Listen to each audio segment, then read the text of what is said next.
മത്തായിയുടെ സുവിശേഷം 18-ാം അധ്യായം 12 മുതൽ 23 വരെയുള്ള വാക്യങ്ങൾ.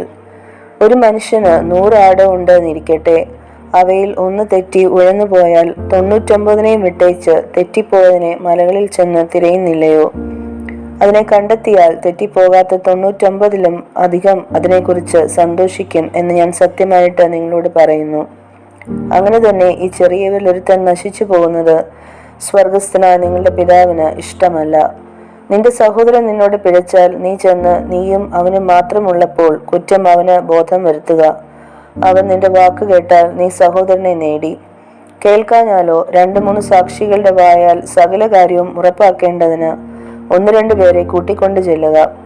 അവരെ കൂട്ടാക്കാഞ്ഞാൽ സഭയോട് അറിയിക്ക. സഭയും കൂട്ടാക്കാഞ്ഞാൽ അവൻ നിനക്ക് പുറംജാതിക്കാരനും ചുങ്കക്കാരനും എന്ന പോലെ ഇരിക്കട്ടെ.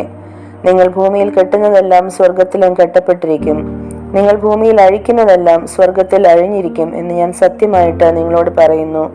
ഭൂമിയിൽ വെച്ച് നിങ്ങളിൽ 2 പേർ യാചിക്കുന്ന ഏത് കാര്യത്തിലും ഐകമത്യപ്പെട്ടാൽ അത് സ്വർഗസ്ഥനായ എൻ്റെ പിതാവിങ്കിൽ നിന്ന് അവർക്ക് ലഭിക്കും. 2-3 പേർ എൻ്റെ നാമത്തിൽ കൂടി വരുന്നിടത്തൊക്കെയും ഞാൻ അവരുടെ നടുവിലുണ്ട് എന്ന് ഞാൻ നിങ്ങളോട് പറയുന്നു. അപ്പോൾ പത്രോസ് അവൻ്റെ അടുക്കൽ വന്നു, കർത്താവേ, സഹോദരൻ എത്ര വട്ടം എന്നോട് പിഴച്ചാൽ ഞാൻ ക്ഷമിക്കണം? 7 വട്ടം മതിയോ എന്ന് ചോദിച്ചു. യേശു അവനോട് 7 വട്ടമല്ല 70 വട്ടം എന്ന് ഞാൻ നിന്നോട് പറയുന്നു എന്ന് പറഞ്ഞു.